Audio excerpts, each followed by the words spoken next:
The Adventures of Sam Spade, Detective.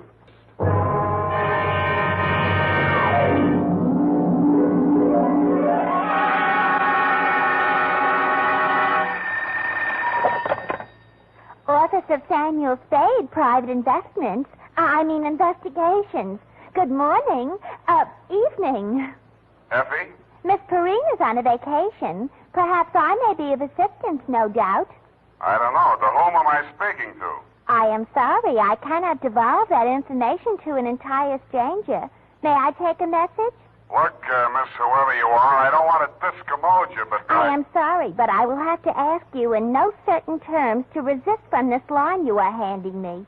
I am not the type secretary. Forget it. I'll just call Miss Perrine long distance and dictate my report over the phone. Oh, my stars and garter. How utterly gouch of me, Mr. Spade. Oh, I'm Bernadine, Effie's relief. I mean yours. I could use some. Oh, shall I send out for some medicine? Yeah. The phone number's on the wall behind the water cooler. Tell them the 100 proof, bonded, and hang the expense. I'll be right down to dictate my report on the bail bond caper.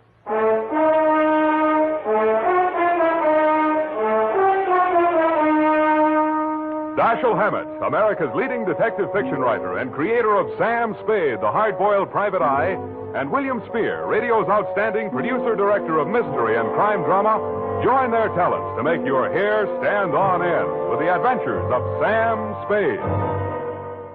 And now, with Howard Duff starring as Spade, the greatest private detective of them all, in the Adventures of Sam Spade.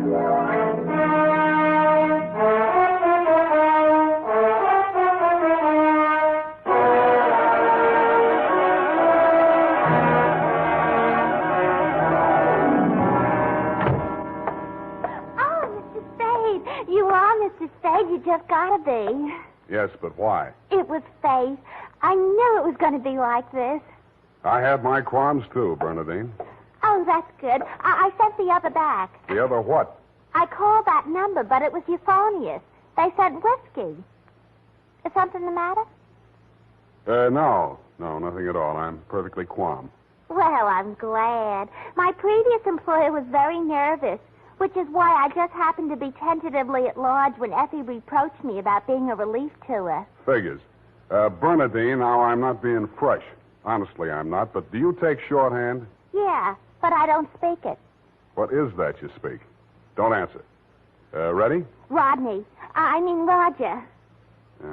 Date. I'll have to ask my mother. Down, Bernadine. Date, June 27, 1948, to Miss Effie Perrine, care of Perry's Lodge, Kanab, the Pearl of the West, Utah. What? Oh, wrong letter. I'll get to that later. Date, June 27, 1948, to Leo M. Scarlett, care of Leaf Branch, Root, Knox and Wood, attorneys at law, 333 Pine Street, San Francisco, from Samuel Spade, license number 137596. Subject, the bail bond caper. Dear Leo, I'm sorry things turned out the way they did, Leo, and I'd like you to know how I got into it. It wasn't for the reward. I don't take rewards. I'm not in love with your wife, no matter what she says, and I wasn't sore at you about anything. I was just sitting in my office, minding my own business, when the door opened, and Vivian walked in. She looked every bit as beautiful as she did when she lived under me in Ma Tuttle's boarding house in 41. In fact, I didn't recognize her until she slithered out of her mink. Hello, Sam. Surprised to see me? Yeah, but I'm trying not to show it. What's on your mind? Is that all you've got to say to me, Sam? Well, you're here on business, aren't you? All right, I don't blame you. It all happened pretty sudden, Leo and me. I should have written or phoned you, I suppose, but somehow... Forget it, Vivian. Now, what do you need a detective for? You, thinking of divorce already? Oh, please don't, Sam. If it was a mistake, I'm the one who has to live with it, and I made up my mind when I married Leo. This time it's for keeps. No matter what. Mm-hmm. What's the what? He's in trouble, Sam. Well, that's nothing new. Well, this time I don't think it's his fault. When Leo went legit, he meant it. What's he say he's doing now? He's a bail bond broker. Judging from your new look, I'd say he's a success. Sam, a man called him on the phone today. I answered. He said his name was Holliday, but I recognized his voice. It was an old friend of Leo's, Charlie Rosenfoy. Charlie, huh? When did he get out? A couple weeks back. He was paroled. I don't know what he said over the phone, but Leo looked scared and sick. I don't wonder. The word around town was that Charlie took the rap for Leo. And I don't know anything about that. All I know is Leo's on the level now, and Charlie never will be.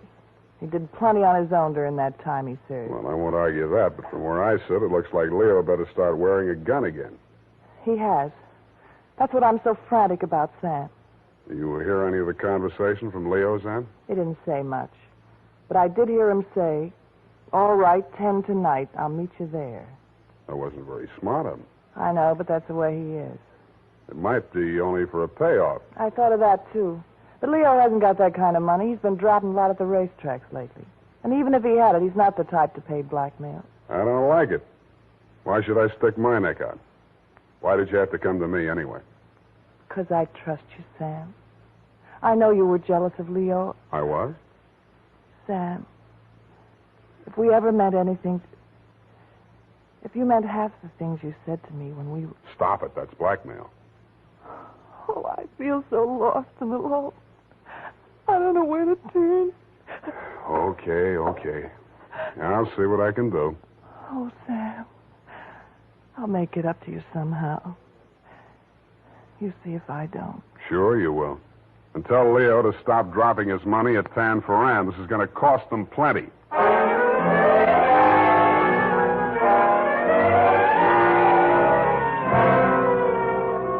Vivian had said that your rendezvous with Charlie was scheduled for 10 in the p.m. and that you were too upset to go to work that day, so you'd be at home, 1246 Dunbar. I took a plant in your apartment building from a sleepy lagoon-type cocktail bar across the street called, you guessed it, the Sweet Leilani. Your wife joined me, and after a while, we got around to talking. At least she did. I bet you can't guess what I'm thinking about. Huh? Listen, Sam. You remember that night we drove to Half Moon? Bay. Oh, you do remember. Oh, we used to do the craziest things. I should have married you, Sam. Please, not while I'm drinking. You know what? The trouble with crooks, they have to work day and night. Yeah. Hey, you're not listening. No, but everybody else in the place is. Let's talk about you, Sam. Did I ever tell you how I met Leo? No, and please don't. And then he opened a bucket shop. You know what a bucket shop is? Yeah. It's stockbrokerage. Brokerage. Yeah, that's right. Only it's crooked. That was the first business Leo started when he went legit. Mm-hmm. He had to shut it down on account of those securities. Somebody was always stealing out of the safe. Were they insured? Yeah, but they wouldn't renew his policy. So after the second nightclub burned down, and he couldn't get any insurance at all, even on his own life. That's why I'm so frantic, Sam. Hey, give me a nickel. I want to play Sweet Leilani.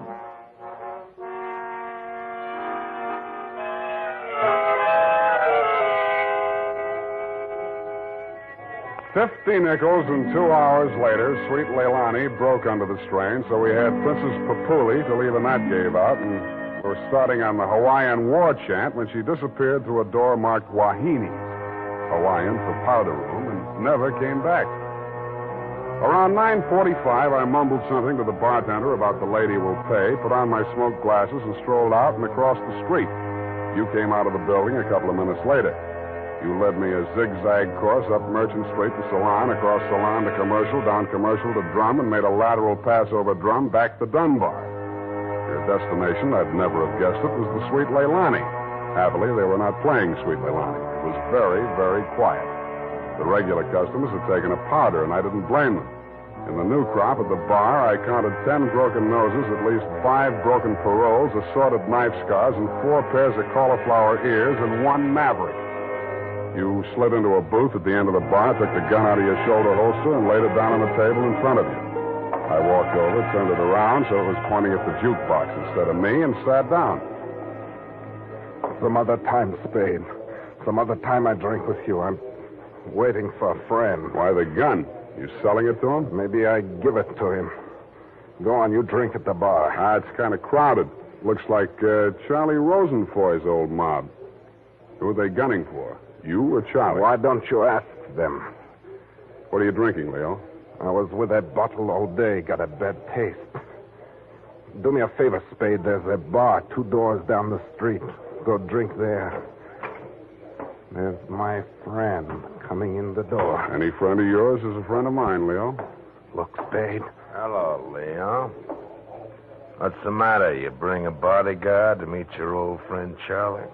This shamus threw his weight in here. I didn't ask him. I don't need him. Huh.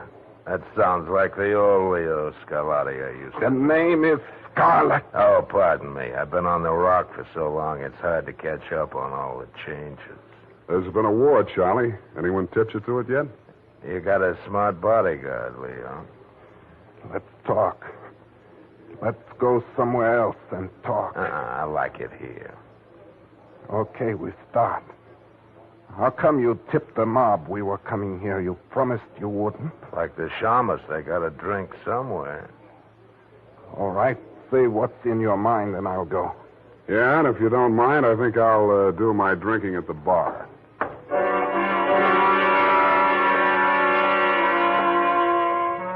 Both of your guns were on the table. It didn't look as though you were going to use them on one another, and I figured that neither of you was going to do much talking in front of me anyway, so I strolled back to the end of the bar to look at the television. The 10 o'clock news roundup was on, and the ticker tape that was moving across the screen said ... in Atlantic City today, period. I ordered a highball, and then the ticker tape started again. This time it said San Francisco, $1 million bail bond robbery. $1 million in negotiable bonds is tonight in the hands of a group of daring hold-up men who commandeered an armored truck at the very portals of the police department and the Hall of Justice. And it said, this concludes the 10 o'clock edition of the television news roundup.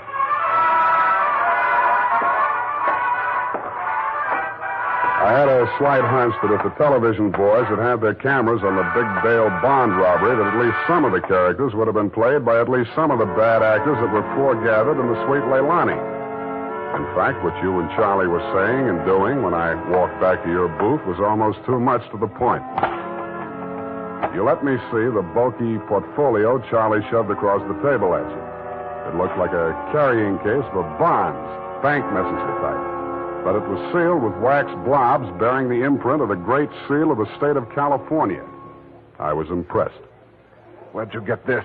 You can read about it in the papers, and if I was you, I'd get this out of sight before them papers hit the street. One thing more. Don't try to clip none of them coupons. And one thing more in addition. Don't open it at all. Sure. Spade? Yeah, Leon? I think I hire you after all.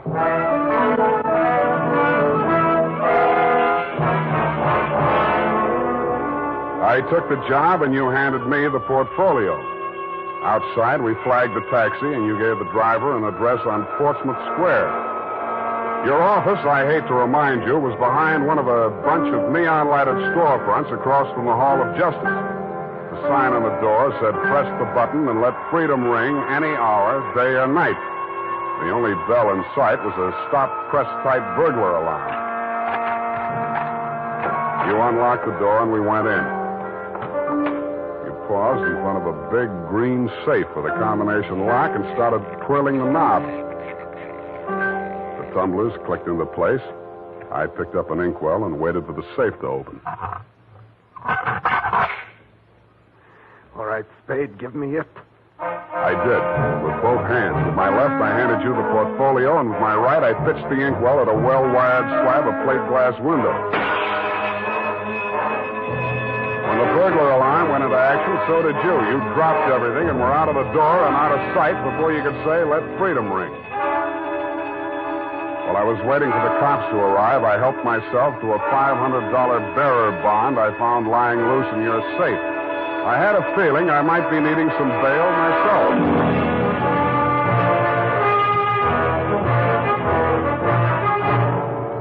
The makers of Wild Root Cream Oil are presenting the weekly Sunday adventure of Dashiell Hammett's famous private detective, Sam Spade.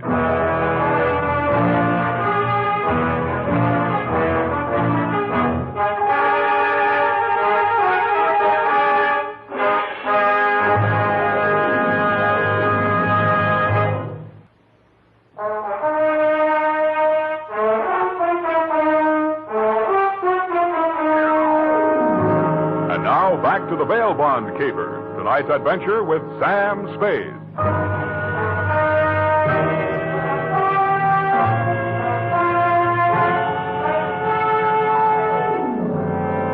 I had hoped, Leo, when I made my spectacular move in your bail bond office and set the bells to ringing, that I'd get the caper off my neck and onto the capable shoulders of the police, where it now belonged. Then I told myself I could go home and get some sleep. I had never been that fond of Vivian anyway. I was holding the $1 million portfolio, complete with its big official seal still unbroken, ready to hand it over with a flourish to the first boy in blue that rushed in. But then I saw something that dashed my hopes. There was a strip of Scotch tape across the bottom of it. It wasn't up to me to tamper with important evidence, but I didn't have to. It was only a question of what magazine had been cut up to replace the $1 million in bearer bonds. That question was answered at headquarters 20 minutes later. It turned out to be the last 52 issues of Radio Life, which even Captain Walsh of the robbery detail admitted was no help. Neither was Captain Walsh. Now, Spade, in your statement here, you state, so-and-so, Sweet Leilani, and that Rosenfoy did hand portfolio exhibit in question to Leo M. Scarlett, alias Scarlatti, at approximately 10:20 p.m. this date. That's it, Captain. Now, you sure you want to stick with this? You don't want to change any part of the statement? No, I just want to go home and go to bed. I'm afraid you're going to stay with us for a while. Who, me? Statement of Jordan Joyce, M.D. Statements of Hilda Sackwriter, R.N. and Mildred DeVille, R.N. Day and night nurses, respectfully. Who's sick? Rosenfoy. He's been quarantined in his home in Daly City since his release from Alcatraz 4 days ago. Chicken pox. Sorry, Sam, I'll have to book you. You sure you don't want to add anything to that statement? Only this. Kelsey Walsh, if you continue to do such brilliant police work, you will be waving a stop sign at a school crossing in time for the fall semester. You are a hangnail on the finger of justice.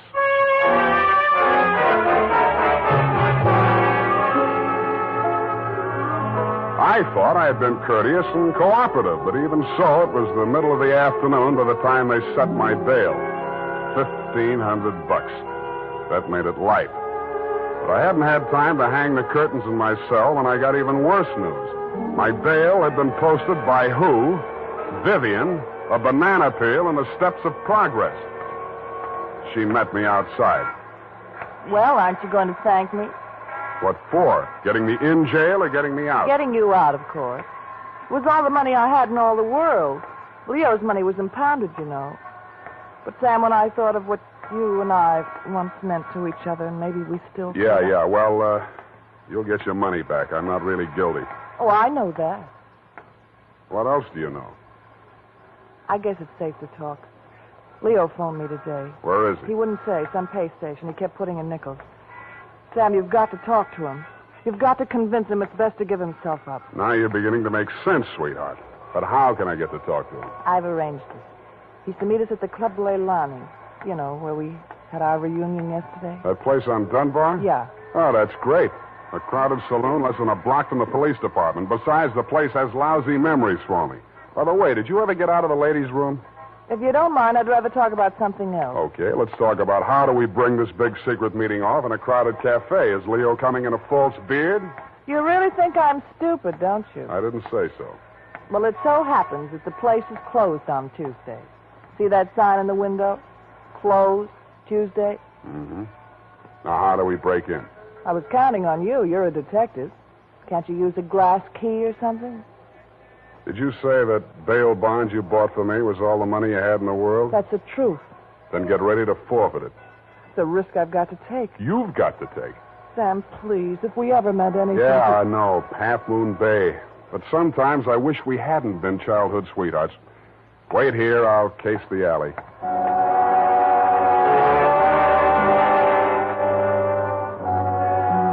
The alley wasn't much better.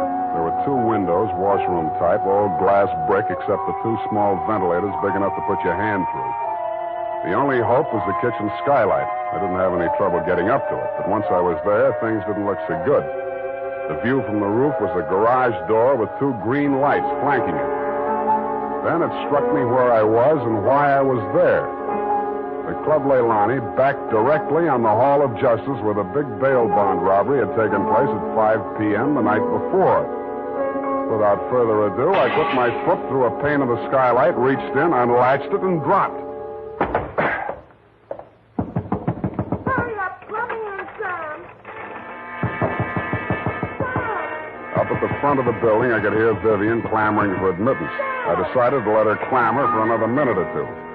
It isn't a thing I often do, but I walked resolutely into the ladies' powder room. It was very well equipped. It had furniture, a telephone, and more clues than I needed. The magazines were there, the razor blades were there, the Scotch tape was there. There was even a scraping of red sealing wax on the steel frame of the window slot. But best of all was what I found in the paper towel dispenser. I lifted it out and moved it next door to the men's washroom. Then I let her in. What kept you so long? You'll spoil everything. I was afraid you'd... Here comes your husband. Come on, let me in. What happened, Leo? You're early. Any objections? I just got itchy, that's all. How are you, baby? Don't, Leo. I'm so nervous. Strained. What are we going to do, baby? What's Spade going to do for us? Tell him, Sam. I'll leave you two alone to talk it out. I'll freshen up a little. Haven't had my face on all day. Poor kid. Well, Spade, let's have it. Yeah, she's right, Leo. I can do a lot for you. But you've got to do something for me. Spade, this is level. I never saw those bonds. I know that. Then what are you after? The truth. It's the only thing that can save you, and if you take this rap, I take it too. I'm in clear up to my neck. Okay. Charlie Rosenfoy came around to Vivian and made her this proposition. He was going to pull this bail bond job and plant the goods on me to get even for the rap he thought he'd taken for me. Vivian pretended to play along with him, only she got hold of the package long enough to take the bonds out and put the old magazines in instead. Yeah. The idea was the mob would think Charlie had double-crossed them, taken the goods for himself, and delivered a phony packet to their banker, which was supposed to be me. Sure. Only you had to get smart and set off that burglar alarm. Now I'm getting the squeeze on all sides. The mob, the law, Charlie are all gunning for me at once. Don't worry about the mob and the law, and don't worry too much about Charlie. What are you driving at? That'll be him now. Who tipped him I was here? Get back in the corner. It's dark in here. He'll never see you. I'll take care of him. All right. Hello, Charlie. Oh, Come on in. Oh! Good boy, Spade. Get his gun. You're my friend. Sure, I'm your friend. Come here. Yeah, sure, Spade. Pleasant dreams, fellas. Now I act. Hey, Charlie! No, Leo!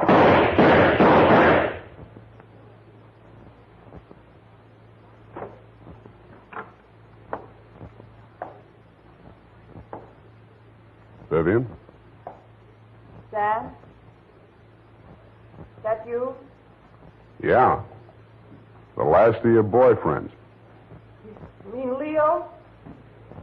Charlie? Yeah. They just knocked each other off. Oh, Sam. I can't see. Dark. Where are you?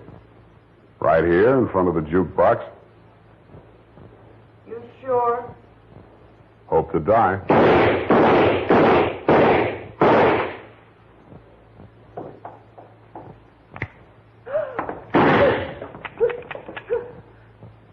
Drop it, Vivian. It's empty. Sam,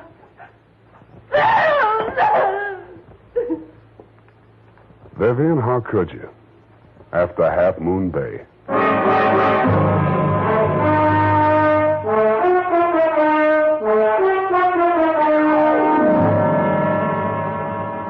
I'm sorry I had to knock you boys out, Leo, but better lumps than bullet holes, eh? After she started wrapping up the caper, it wasn't too hard to figure what she was up to, providing you could keep her smoke out of your eyes. She told Charlie how to operate on you and told you how to operate on Charlie. $1 million for her and 2 dead gangsters lying on the floor of an empty joint where they'd shot it out. The secret of the missing bonds would have to be written off by the police as having died with either one of whichever of you ever had them. Period. End of something. Pardon me, Mr. Spade. I know you're tired, and if you chew brush, please feel free to allude the whole matter. But... Yes, okay, let's do that. Thank you. Effie said that you were always glad to qualify any little points that she didn't understand. She said that, did she? Yeah, But she also said that quite accidentally that you sometimes leave things out that should be left in. Bernadine, times are very bad. They're cutting salaries everywhere. But where were they during the whole nefarious affair, if you'll pardon the expression? The bonds? In the paper towel dispenser, didn't I say so? Oh, that's what you moved to the men's. But how did they get there? In the Walreenies, if you'll pardon the expression. Simple. When the thieves whizzed through the alley after the heist, Vivian had her well-manicured little lunch hook thrust through the window slot to receive them. Oh, that's how the red sailing wax got there. Bernadine, you're spectacular. Now go and type this up. You're making me nervous.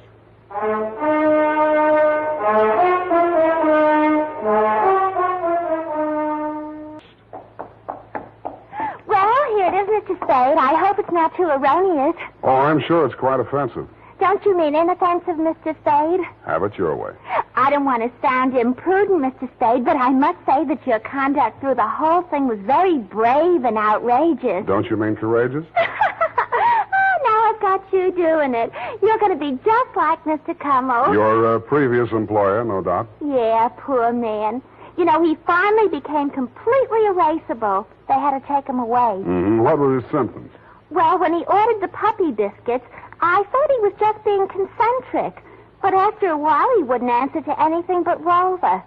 I had to sprinkle his flea powder in the morning, you know? And then he had his little tricks.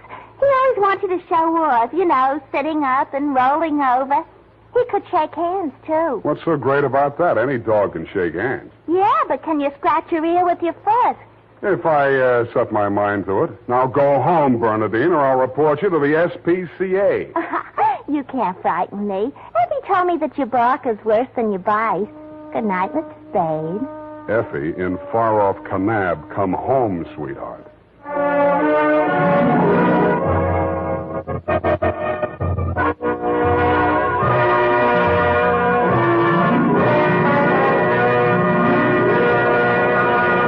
The Adventures of Sam Spade, Dashiell Hammett's famous private detective, are produced and directed by William Spear.